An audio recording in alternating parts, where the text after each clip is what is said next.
Hello and welcome to the Gameweek 27 edition of the FPL Scope podcast. I am one of your hosts, Mathias, and with me today I have, as always, well, not as always, because last week Kimo wasn't here, but Kimo's back, and Kimo has done really well in FPL lately as well, and that's what we're highlighting in this episode.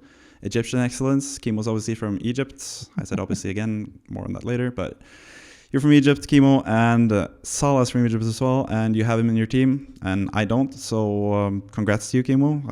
How do you feel about your last game week, and going forward? Oh, and I never doubted the Egyptian king. No. I doubt. No, it was just like out of nowhere, the 7-0. I was so close of captaining Salah before the game week, and I had it on Salah most of the week, and I was not convinced by Saka. I was not convinced by Holland. So something in the Liverpool turning the last few fixtures in the league, if we exclude the Champions League thing, I just had the feeling that they're gonna work so hard these days to climb up the ranks and getting to the Champions League and the fourth place and so on. So I just saw Manchester were so high after winning the Carabao Cup and so on. I just saw Anfield, can be one of these days. I never saw the 7-0. I saw 3-1, 3-0.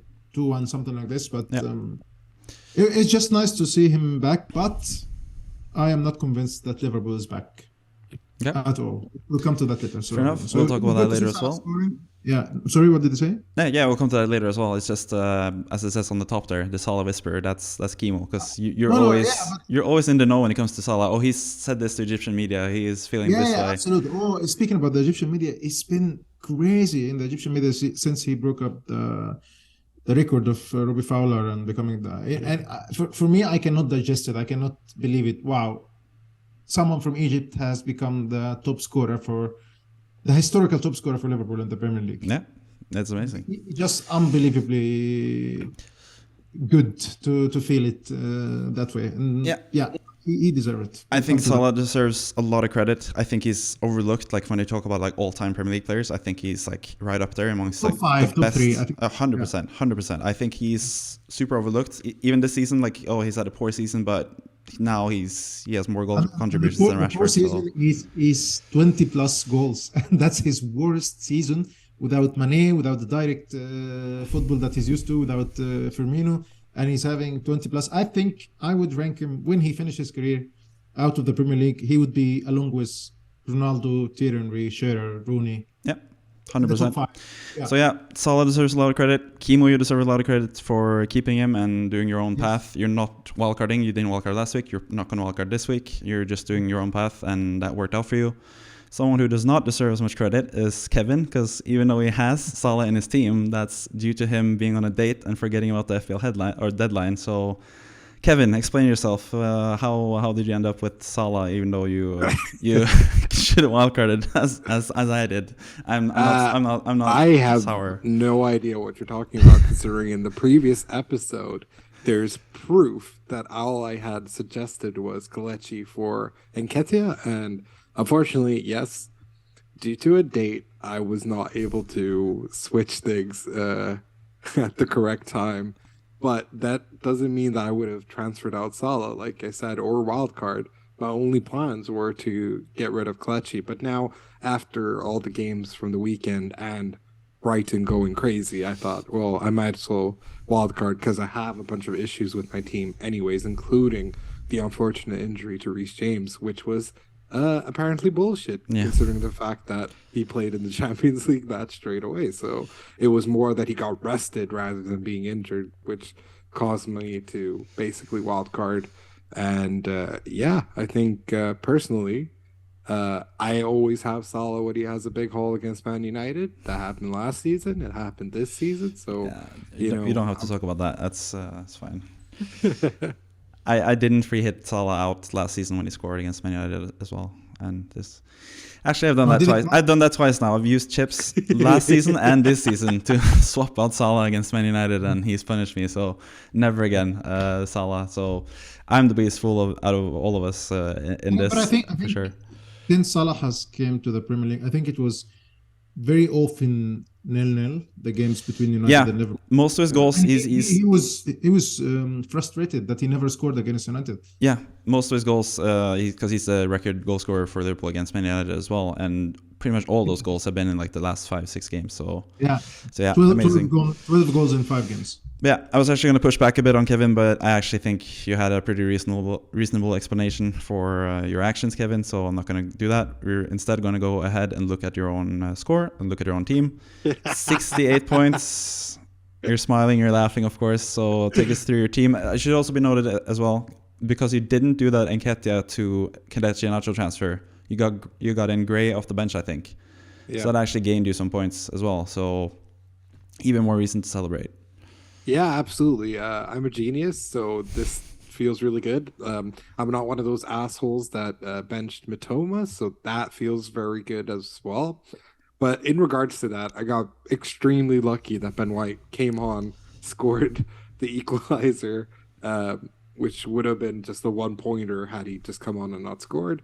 Demarai Gray, who finally got to start, and as I've been saying for several weeks, months, that he should be first name on the sheet, got to take the penalty and scored. I did mention that anyone who would go for Demarai Gray, that he'd be on set pieces and penalties, and he'd rewarded me straight away, even though it was a complete fluke that I had at least Demarai Gray to come on and play for the team.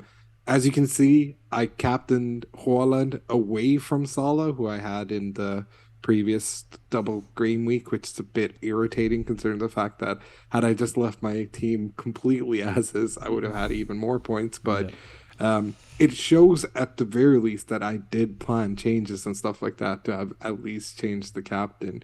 But other than that, Mitoma destroyed West Ham. I feel sorry for Matthias, but considering what he wrote to us in the group chat, it was quite funny.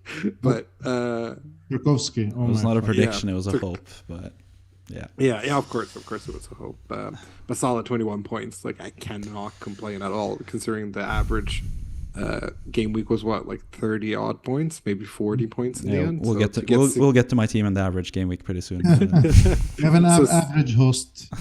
Yeah, 68, I'm more than happy with it. It's just really stupid because I complained to Matthias about this as well.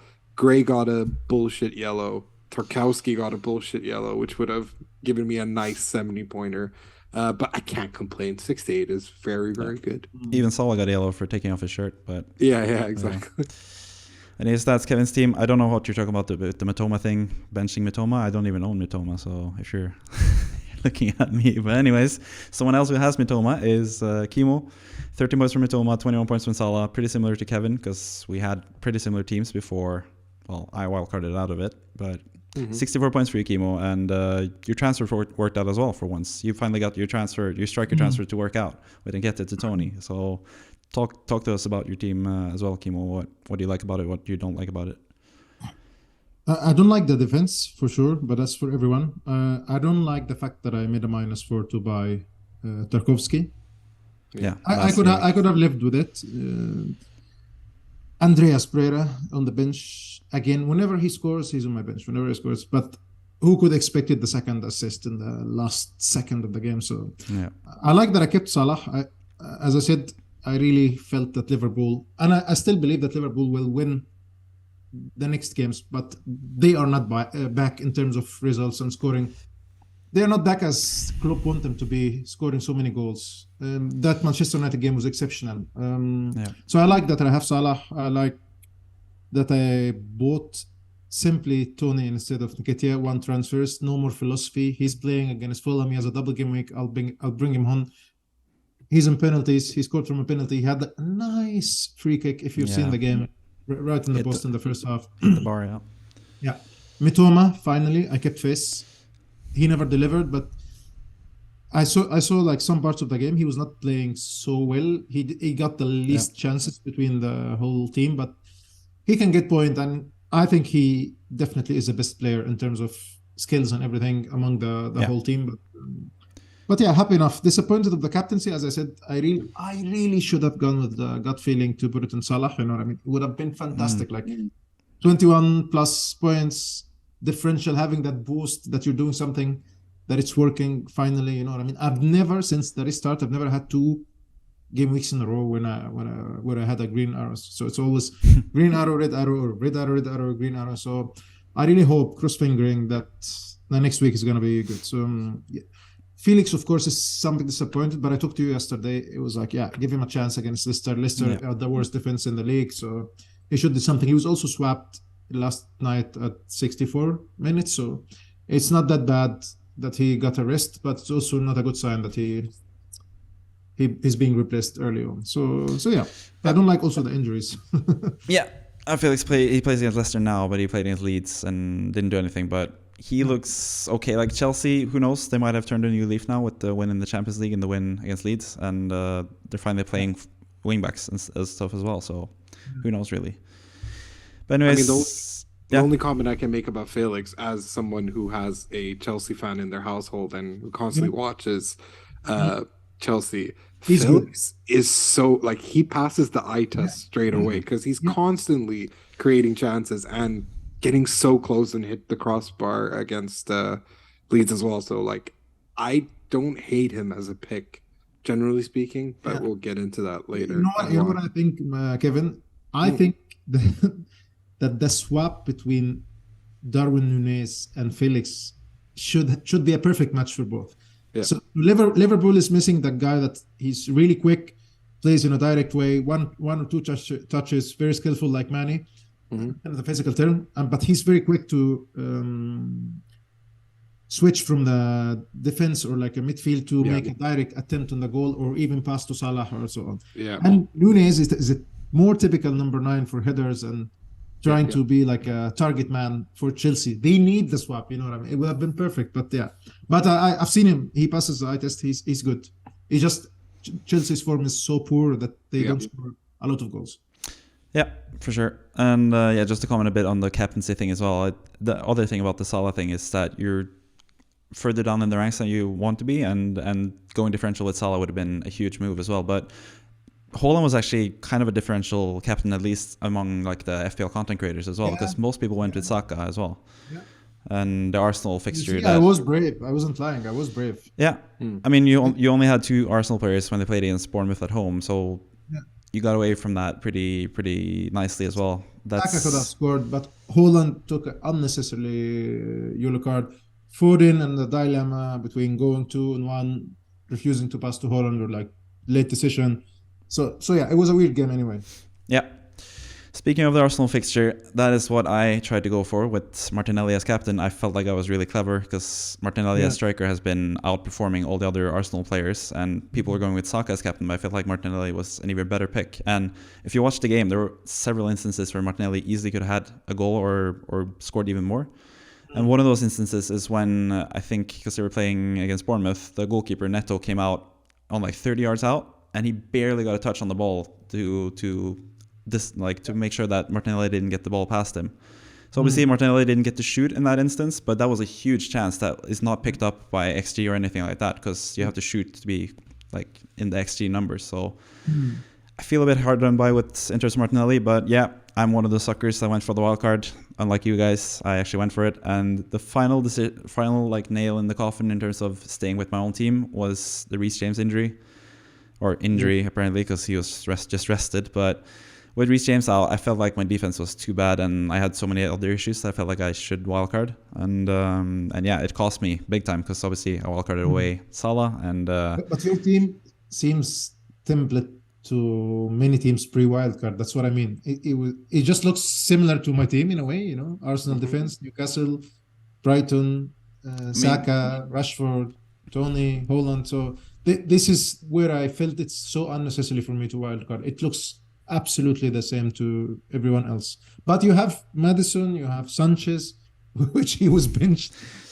Exactly. That's the other thing, like one of the few instances, because this is very template in terms of like the Twitter template wildcard team, but one of the few things I did differently was going with Sanchez rather than Raya, and then having just one Brighton midfielder. The Brighton midfielder thing cost me, of course, but in the end, the Sanchez thing, even though it's going to cost me now because I'm going to have to transfer him out, in this particular game week, I actually got in Danny Ward, who saved the penalties, which was one of the few strokes of luck for me this game week. But yeah. So I've used up my wildcard chip. That's another thing I forgot to mention about Kimo. You haven't used a single chip yet, so there's still plenty of time for you to climb up the ranks. And we're going to get into your chip usage and your plans. I just would have later. loved to imagine your team without Ward saving the penalty. Yeah, it would have been terrible. Yeah, 100%. And I also went with the only Brighton midfielder that didn't score. That was March, but I was benching him anyway, so I'm kind of happy that it was March, because having Mitoma or McAllister on the bench with like 13 points would have hurt even more for me. So yeah, I also made another decision quite late to play Trippier rather than Henry. So I was really happy to see Brentford concede, but Henry looked really good and had almost had an assist as well. So he's a good pick going forward. So I don't like, obviously the team going forward is really good, but this game week it was not that good. So that's just how it is sometimes. But this is also the last week of this podcast where I'm going to present my own team, because I'm going to move that out into a separate video. I've been making a bit more personalized content apart from the podcasts myself. And I'm going to do like a team selection score type of video on Fridays from now on. And what will be replacing me in the podcast is the manager of the week. And that is the manager that scored the most points in our league, the FPL Scope mini league. And as you can see right above me here, you can see the mini league code 6IYV7U. If you want to join and have the chance to be part of the podcast in terms of being the manager of the week, the team that we look at, you can join our league and just be the highest scoring manager of that week, and we'll highlight you and talk about your team. So this is the manager of the week, Chu Peter. He is from Malaysia and he is around 400,000 in the world. And seeing as he has all his chips remaining, he is in a super good position to do really well in the future. Obviously, Salah needed to have Salah to have a good score this week.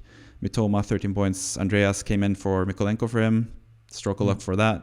White came in for him and got 7 points. Ake with 5 points. So Henry could have scored for him. Henry could have had the assist, like I said. So that's the only thing. He could have had Pinnock rather than Henry for this game week, and Pinnock was like he scored. So he has to move in Nketiah, I think, next, because Jesus is in the full training. He's running like an animal. So I think Nketiah is not going to play anymore. Yeah, that's the thing with this guy. He has Nketiah, but he has 0.8 in the bank. So he's 0.2 short of going from Nketiah to Tony straight away. So with that in mind, and also him having all his chips left, what would be your strategy going forward? I'll get it to Kevin, because you mentioned a bit what you would do, Kimo. But Kevin, what would you do in this situation, you think, if you were this guy?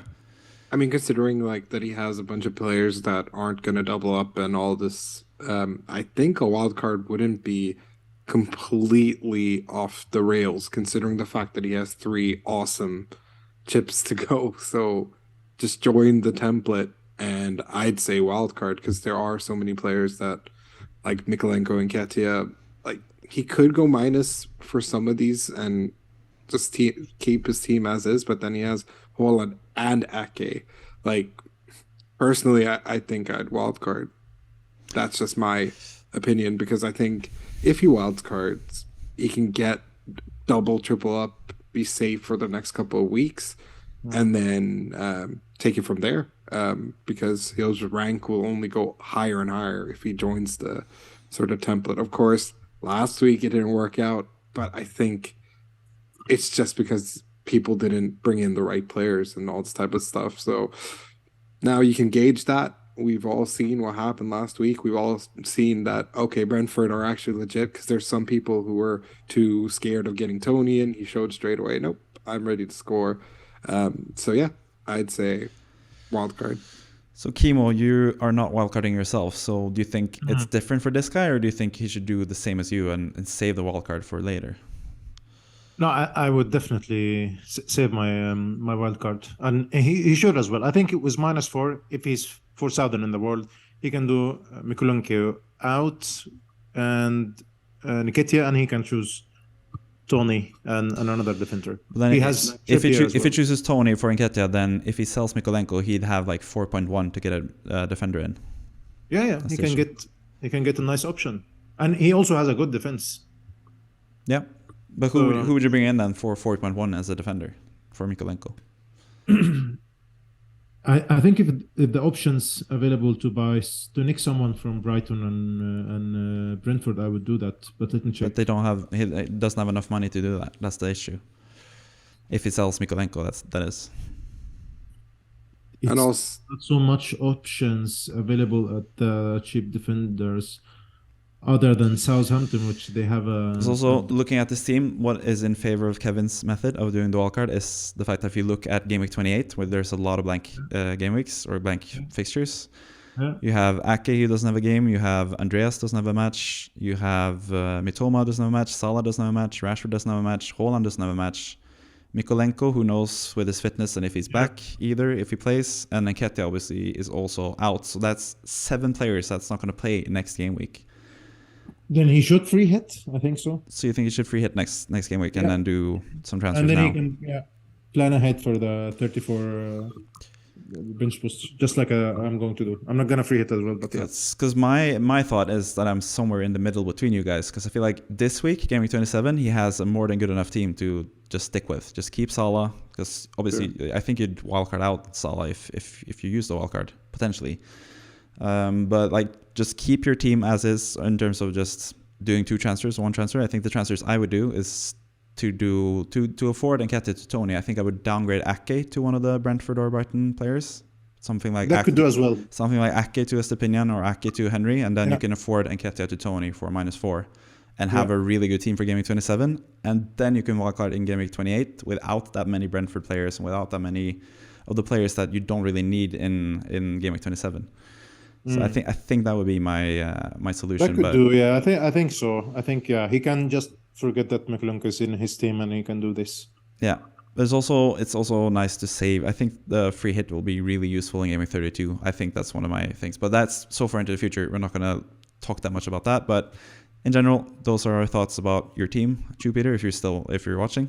I see he's watching quite a bit of FPL content, because I saw all his mini leagues. It's like every single content creator. And so we're thankful that you watched us and you felt like you wanted to join our league. So it's really nice. And like I said, you other guys watching, you can join as well and be the manager of the week, and we'll highlight you even more next week as well when I'm out of the picture. So, but anyways, let's move on to the future and look at the fixture ticker. There's a couple of things to talk about here, and first and foremost is the fact that we have a double game week, then we have a blank game week, and then we have another double game week.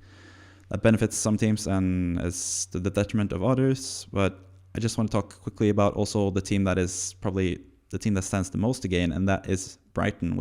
They don't have a match in Game Week 28, but they do have double Game Week 27 and Game Week 29. And looking at their expected goals and expected goals conceded, they're number 1 in both categories. So you can't really go wrong with any of them. So I feel like at least 2 Brighton players is something you should aim for. Probably 3, considering they're going to have a lot of double game weeks going forward. But I want to turn it to you guys. Is there anything that stands out to you guys? I'm going to ask Kevin first. What stands out to you in terms of the fixture ticker and the teams to target going forward? Yeah, I mean, guess I'm the residential Chelsea guy as well. I think Chelsea, the fact that they have so many home games in the next upcoming things just is wonderful. If he still kept Reece James, even though he got deterred from probably transferring out. But a lot of us might be going with the Arrizabalaga Raya routes. So I think having Chelsea defense and Chelsea goalkeeper doing that double up isn't the worst thing in the world, especially considering the fact that you could bench them for someone who's got a double.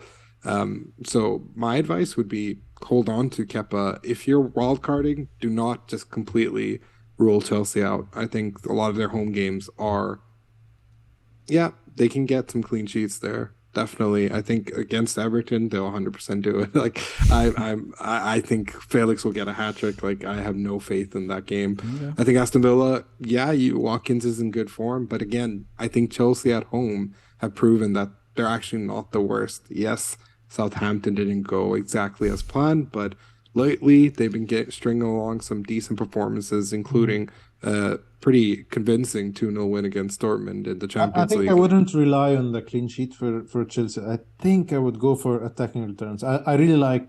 Okay. Controversial. No, like, I mean, it's not the thing. You always, when you buy a defender, you want more than a clean sheet. Otherwise, you would go buy Ake or something boring like this. But I mean, like, I wouldn't put the clean sheet probabilities for Chelsea as my number 1 priority. I would just I like the game that I saw yesterday from Chilwell. I like the last 3 or 4 games that I've seen from Chilwell. He's been on my radar for so long. I mean, I would get someone that have attacking returns.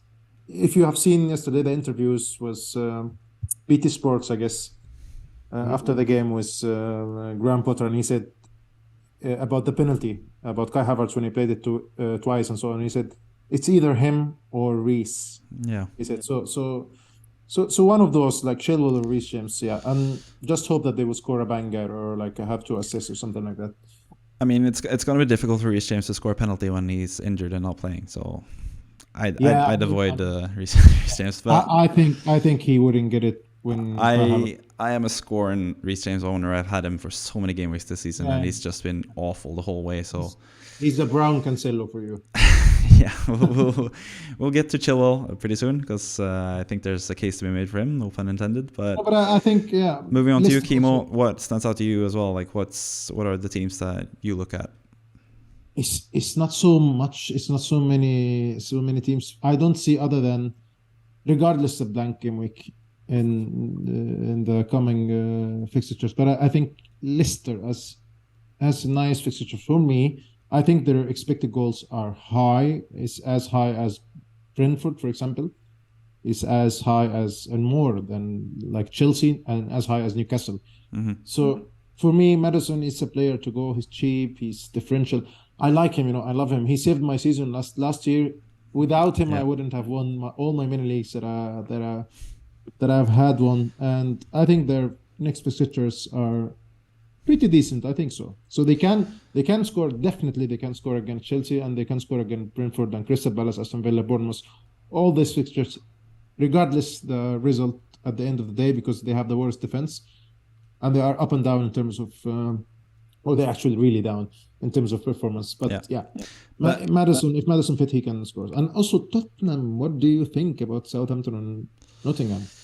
Yeah, that's the thing that you need to think about because you don't have Kane, and that's one of the big differences in terms of me doing the wildcard. You said that you have a pretty similar team, but you don't have Kane. So how much do you fear Kane in the next 2 game weeks when he has arguably the best fixtures or the best point return potential? It's either him or Salah for me. That has been decided long ago. Yeah.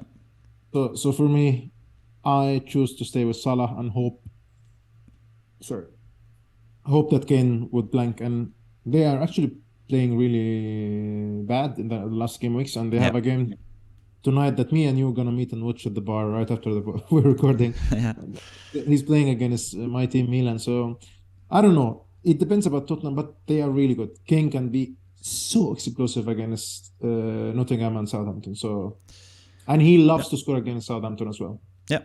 And Everton in the following fixture as well. So Kevin knows all about that with Kane and against Everton. But that's a single game week as well for Kane, which is the downside of Kane. He doesn't have a double game week in 29. But anyways. But would you have sold Haaland for Kane? Ooh. That's a potential move next week as well. But we'll get to that. I assume more in next week's podcasts because that's going to be the big topic of next week with Haaland, if you want to keep him or not. But for now, we're making a case for some other players. Obviously, you mentioned Maddison. I've mentioned Chilwell. Kevin has mentioned Salah in his own team.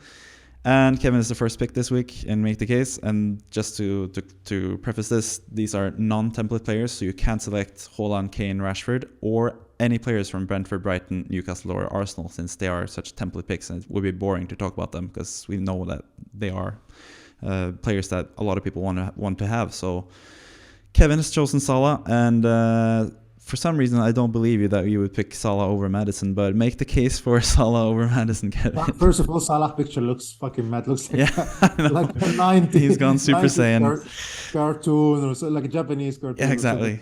Dragon Ball Z. It's like he had an orgasm. Listen, Kevin? I picked Salah simply because of his extremely crazy game against United. I get it.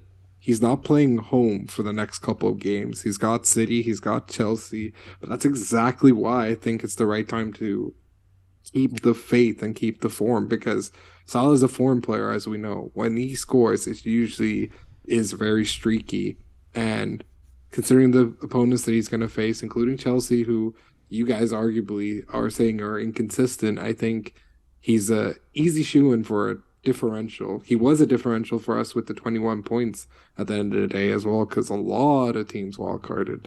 So for me, that's the reason I'd pick Salah. He's just so good right now. He wants to keep breaking the records and stuff like that. There's been so much, including criticism from us, criticism from fan base, criticism from everywhere. This is the right time for him to prove everyone wrong. Everyone's talking about Rashford's Ballon d'Or, Rashford this, Rashford that. Salah has more goals contribution, and this is like his worst season ever sort of thing. And he loves scoring against Bournemouth as well. Yeah, so I think Salah has a real make the case sort of breakthrough, and I think he should be someone you consider.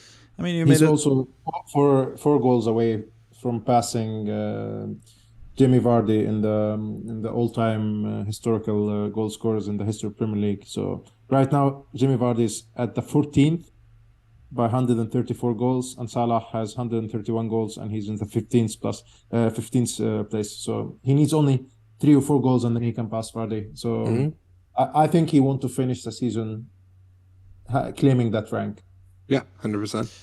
Yeah, you made a strong case for Salah, Kevin, so I assume you're going to have him in your wildcard team. We'll see about 100%, that. 100%. Okay. 100%. We'll see about that. 100%.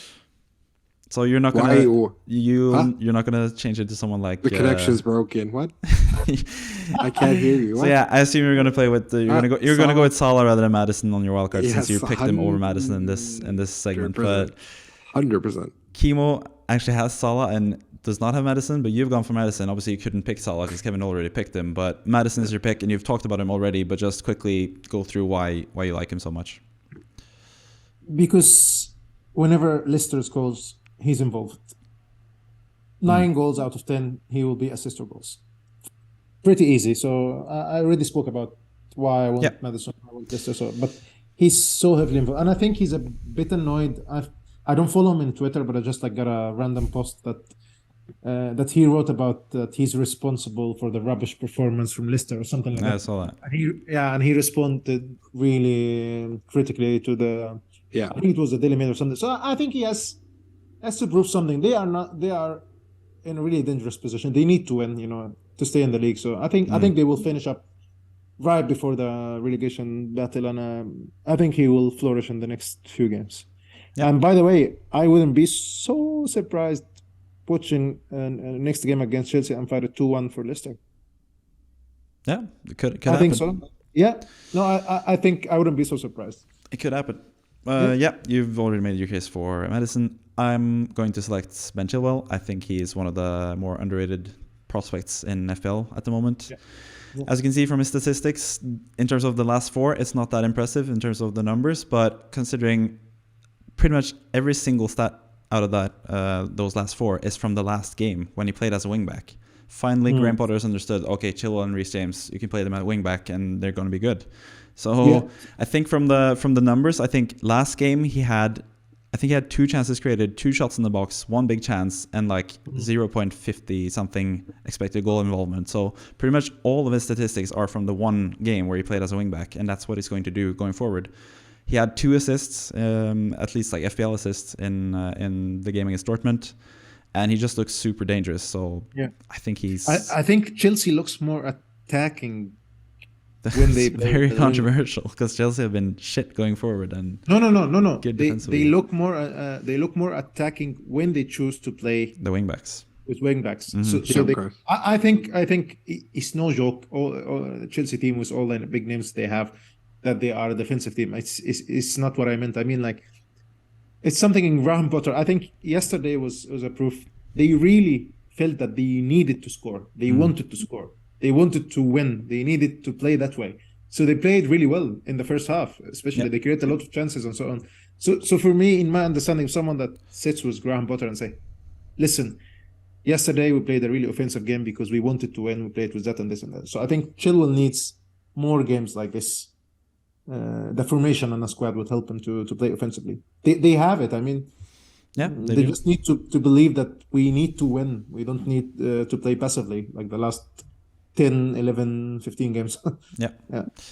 Yeah, for sure. So those are 3 good options, great options even. I think Really you good ones, should consider all of them if you're wildcarding or if you're just playing FPL. Those are all 3 really good options. Speaking of If wildcard, anyone is wildcarding without Chilwell, I would be so disappointed. I really would. we'll see about Kevin's wildcard. But first, we're going to look at my own suggestion for the ideal wildcard to do going forward. And I made like a separate video on this that was posted today, actually, or yesterday. It will be when you listen to this podcast on Thursday. But on Wednesday, there was a video released where I go more in depth into all these players and who I pick as number 1, number 2 in terms of the most important players to have. So go ahead and watch that video if you want to. I'm going to link it down below and have like a card on YouTube as well for that. But anyways, I'm not going to talk too much about this team. I already did that yesterday where I said the word obviously like 30 times, I think. And I've said that word 10 times probably in this podcast already. So I have some stuff to work on in terms of FPL content creation as well, I know. But anyway, this is not about me. This is about the team and what you guys think of it. So I'm going to ask Kevin first because Kevin, you're actually on your wildcard. What do you like about this wildcard? What you don't like about it? And yeah, what are your thoughts in general? And I will bring water in between. Sure. Yeah. A big fuck you to Brennan Johnson, who scored a brace against Everton. Jesus. And it was such a good brace as well. Yeah. Let's see. I like the fact that you actually did pick Brennan Johnson. He's been someone that I've been eyeing for so long, but because we had the sort of template Tony, Haaland, Kane, I could never go to Johnson, even though I've liked what I'd seen of him. Yep. So I think that's a really good, excuse me, outside shout. Other than that, very similar in terms of the love for McAllister and Matoma rather than March. I don't hate Solly March at all. I think it's really difficult to pick out of the 3. But I think it's a good shout there. Chilwell's a good differential as well, considering the fact that it's the only thing is whether Cucurella will play, but considering the fact that Kimo could play instead of Cucurella and that you'd notice no difference in terms of quality on the ball. He was man of the match yesterday. Yeah, he was actually pretty good yesterday. Yeah. But no, I look like him. I love Cucurella personally as a La Masia graduate and been following him a long time in Spanish football.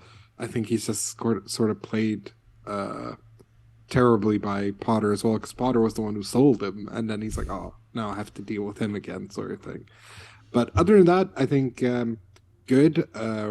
Ryan Ward, pretty decent. It's just a question of whether you might switch Ward to Kepa if you have the funds for that, because that's, funnily enough, the rotation that I have, but it's also, I think, good to... Personally, I think Chelsea double up on defense isn't the worst thing in the world.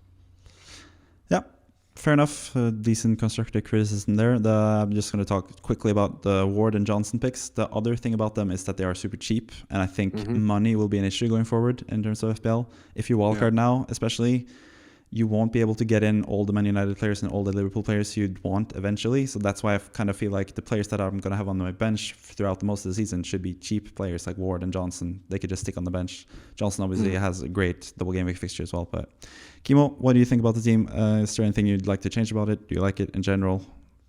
No, I actually like it in general. I like the double up to Newcastle going forward. I just don't like Raya. I think he will keep no clean sheet at both Leicester, Everton, and Southampton. I think so. And Manchester and Brighton. I don't see any clean sheets in the next 5. I don't think so. Wow, okay. So what would be your goalkeeper pairing then if you were wildcarding, you think? Brighton goalkeeper, I would say. And I just have to swallow the... Because obviously Steele is playing now. He's 3.9 in fantasy, which I like. I know. I would swallow that Ward can play the blank game week. I think still keeping a clean sheet the last game week. He has claimed his position. I just don't like Raya. I think anyone else, just like the deceiving double game week would get you 4 points at the end of the day, or 5 maximum with the saves and stuff like this. I think so. Okay, fair enough. Okay. I think it's more that you're praying to gods that Kane would score against Nottingham and Southampton, and Salah can be quiet. I think so. Okay. I just would have loved Which midfielder would you swap out for Salah then if you had to? That's the question, because I feel like I think this game week Salah is better than Kane probably, even though Kane also has a great fixture, but I just don't know about the alternatives. I feel like there are not that many. There are some decent alternatives to Kane as a striker, but the midfield seems pretty nailed for me.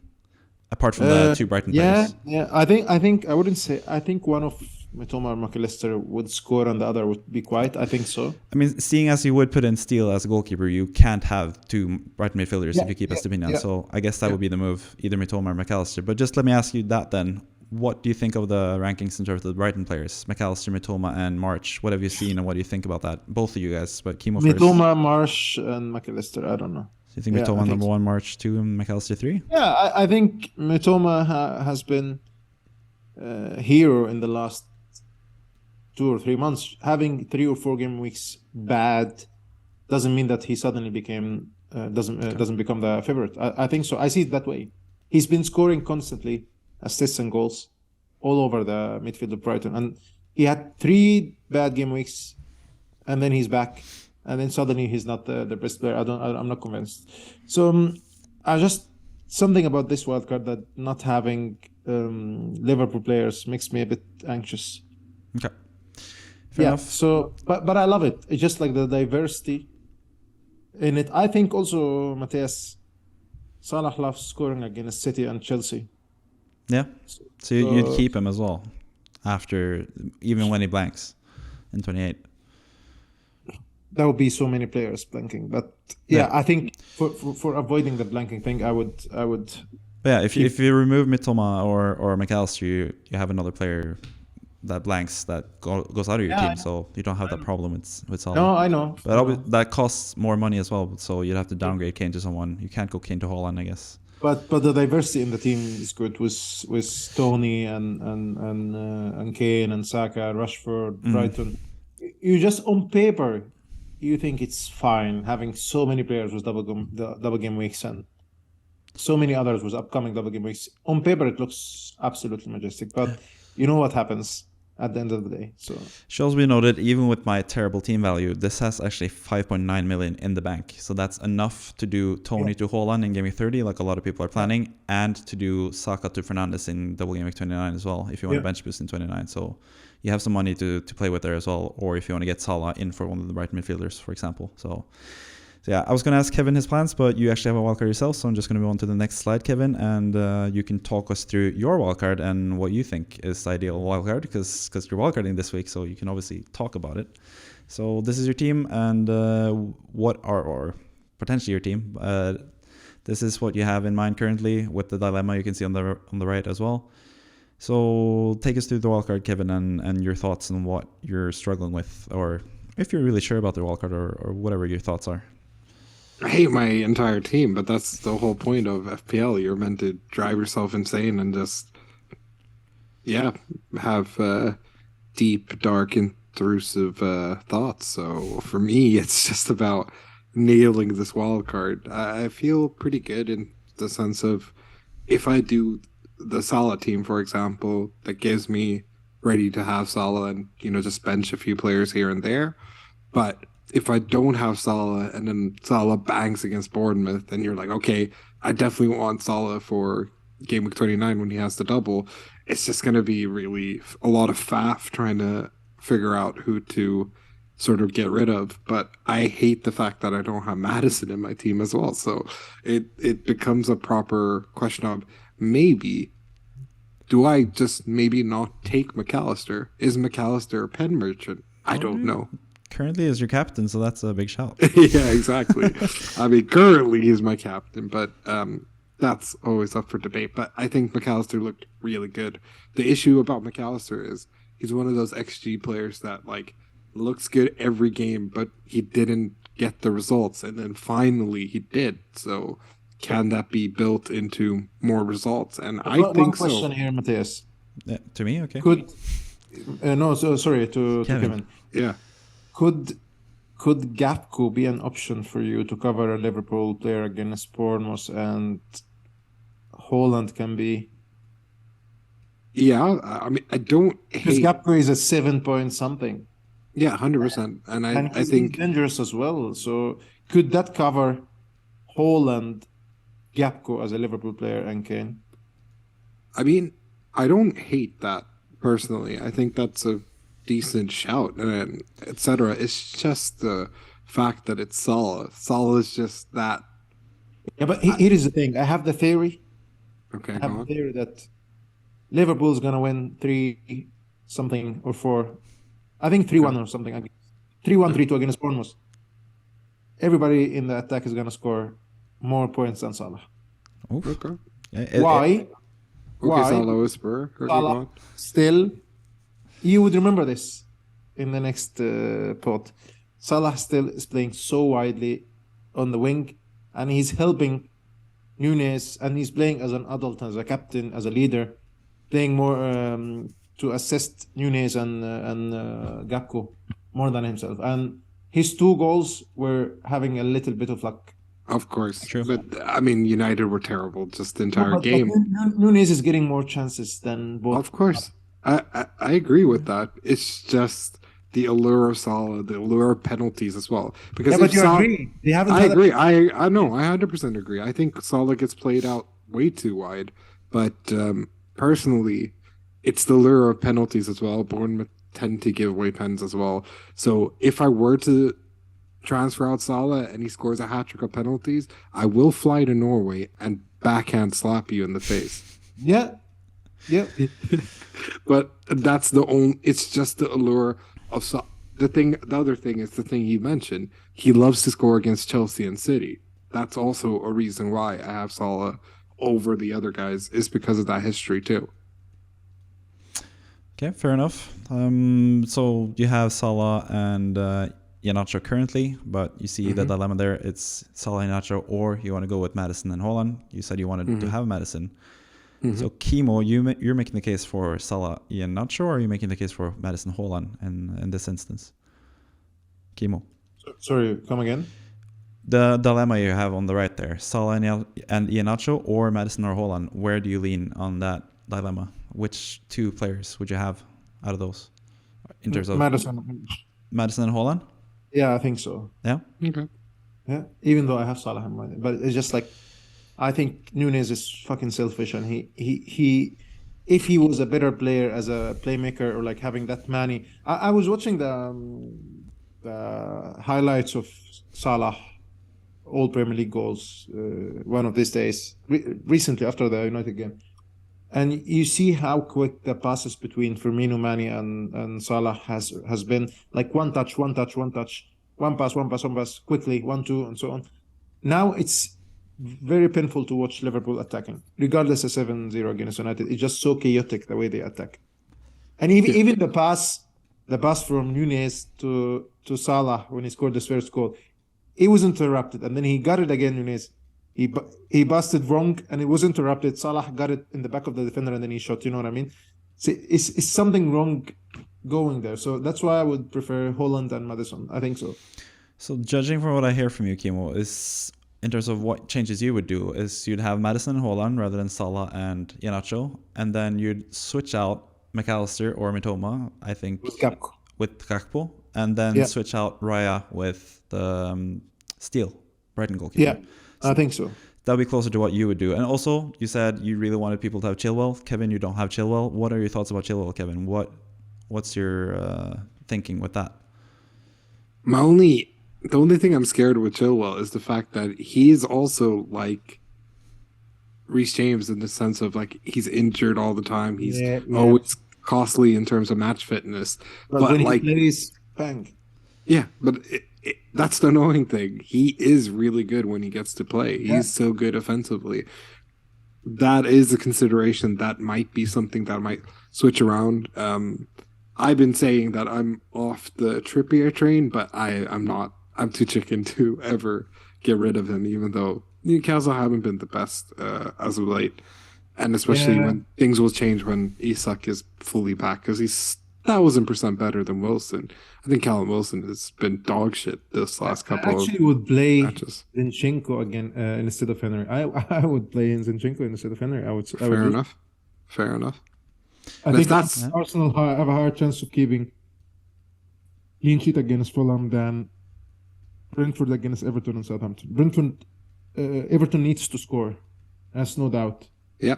Southampton, I know. I know. But you know it well. You know it well. So Of course, I know it. But we had one of those games against Aston Villa where we should have won, and then we lost 2-0. So I also know how Everton can operate at times. But that's the question. I might downgrade a bunch of these players because I don't have the bench boost dilemma that some people have. I don't have a bench boost, so I could downgrade a bunch of these players and make the team stronger. But the question then becomes, do I really double up on Liverpool? Do I really double up on Chelsea? I think I'm leaning more towards Chelsea because I will have probably a Arrizabalaga and maybe a Chilwell, maybe a Reece James, depending on who's looking good. Maybe even Wesley Fofana, just for the hell of it, because he's 4.3. Yeah, think about it. Yeah, I think Zinchenko, looking at your team going forward, I think Game Week 28 is like the only game week you'd play him. So I think I'd rather have Chilwell, who can play in double game week and stuff as well. It saves your transfer, and you have a player that still plays in Game Week 28. You still have a decent fixture in Game 28 for Chilwell.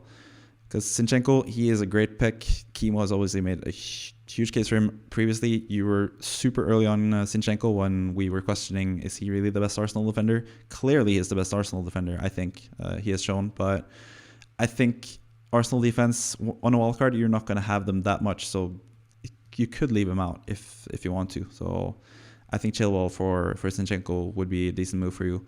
I don't hate the Salah pick. I didn't choose him myself, but I think there's a case to be made for him as well. And yeah, like Kimo said, the Brighton goalkeeper is also in consideration. It's just the Brighton goalkeeper, the thing that worries me a bit is that Sanchez is a Spanish international.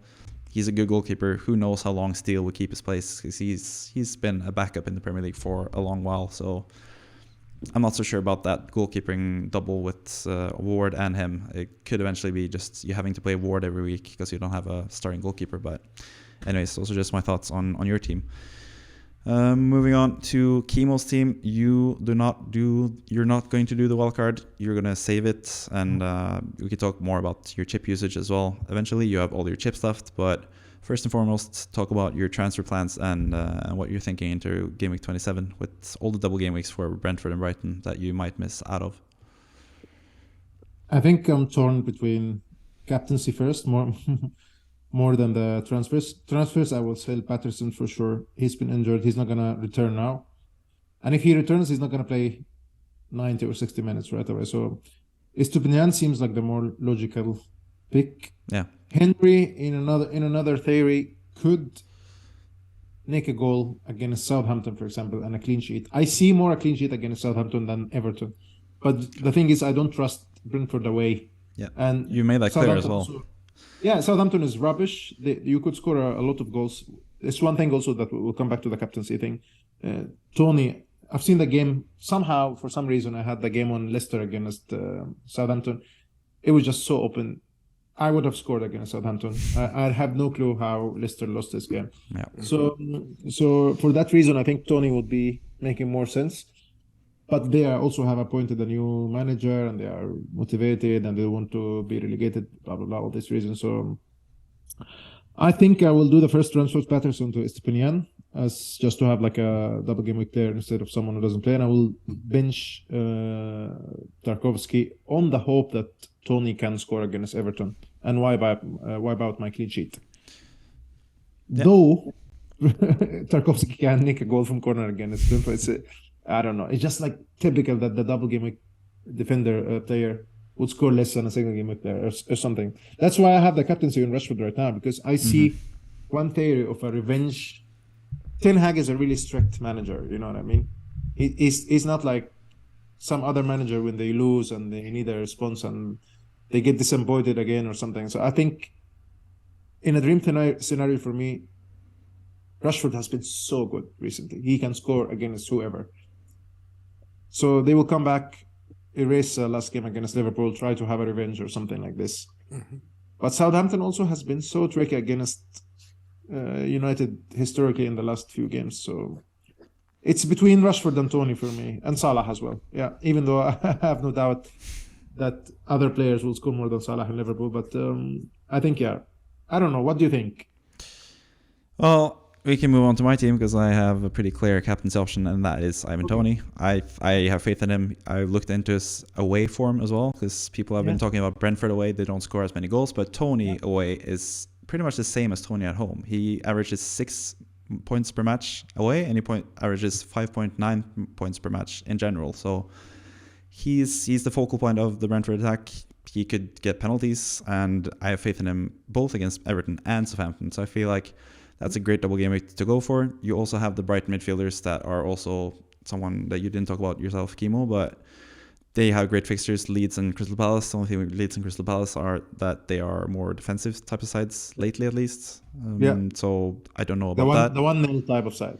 So I'm not so sure about going with Brighton midfielders myself. I feel like just Toney is such a safe option. Like, he's going to get at least 1 goal, I think, and he could also score loads of goals as well. We've seen him score a hat-trick. We all had him when in our teams when he scored a hat-trick against Leeds, and I think he's just like the safe option. But I could go for March as like a differential captain because he was the only Brighton midfielder that didn't perform, so I don't think many people will captain him, and he has good underlying stats, and I think both the teams that he's facing concede a lot of chances from his side as well, so he is an option. But I think Toney is the best captaincy option. But Kevin also has a different captain. We all have different captains, which is kind of interesting as well. But Kevin, you also mentioned that you're not 100% sure about it. So what are your like latest thoughts in terms of captaincy, Kevin?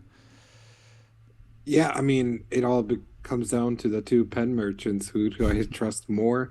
I think there's a big point of contention in the sense of like, if they matched each other, let's say Toney gets 2 goals, McAllister gets 2 goals, and if McAllister gets a clean sheet, that obviously is advantage a midfielder because a midfielder scoring is obviously more. But obviously, Toney's more likely as the striker to score, so it becomes just the question of, do I trust them at home against Crystal Palace, or do I trust Toney away against Southampton more? And personally, I think it's a toss-up between the two. But if you look at how Brighton have been playing in comparison to Brentford, Brighton look top. I mean, hell, I might even consider this sounds crazy. I'm considering even captaining Estupinian because he's about to bring that up as well. He's been crazy. I just look back at his last few games since Gameweek 20. He got 6 points, 9 points, 6 points, 7 points. Okay, he got lucky that he got subbed off right before Fulham scored, but another 8 points and then 6 points against West Ham. And then Wilfred Zaha comes scoring a banger again. Of course. That's just the classic. That is the classic FPL script that this sort of thing happens. So I'm not going to actually captain him, but it's just the food for thought. Like, they've been looking really good, and more impressively is the fact that he has 3 assists in the last 6 games as well. And anything can go, but I think it's, for me, I got to go with one of the penalty guys because I feel like Mitoma's the sort of person who gets penalties. I mean, that's exactly what happened against West Ham. And I feel like with the confidence of the free-flowing football, it's just going to get better and better. I mean, McAllister's a World Cup winner with Lionel Messi in Argentina, so that also gives me a little bit of, you know what, let's give the Argentinian kid a go. But it's a tough one because I agree with Kimo in the fact that I could see them conceding in both games, actually, like thinking back now. Like, because Southampton, like I said this off air with Matthias, Everton, and yes, I've been saying this every game, but Everton have to win at home, sort of thing. Southampton, again, another relegation side, have to battle it out. So I could see them conceding, and we're doubling up on them. Both of us, me and Matthias, are doubling up on Brentford defense. So it's risky, but it is a double game week, so one of them might work out. It's just a question of which. Yeah, I'm happy you brought up Estupinian because right before you were saying that, I was actually thinking about bringing that up as well. I think he is an underrated shout. He also had a goal disallowed that shouldn't have been disallowed as well. Exactly. So he could have even more points. He can score goals. He can get assists. He's so far up the pitch. Like, I'm a West Ham fan, so I saw the whole thrashing of West Ham. That was one of the worst games I've seen from West Ham, and a lot of credit to Brighton for that, because they were all over us all the time, and Estepinian was so far up the pitch, and he can get goals, assists, he can get clean sheets. It's also a good point what you brought up about Crystal Palace and Saha. That's obviously a derby match for some reason, even though they're pretty far away from each other. But it's usually like a 1-1, 2-2 type of, like a pretty close scoring type of match as well. So that sort of counts against Estepinian, but I think he's a decent shout as well. Yeah. Just to finish off, Let's catch the game at the bar. Yeah, of course. Just gonna wrap up here. My one planned transfer is it says transfers made, but I still haven't done the transfer. It's Sanchez to Raya.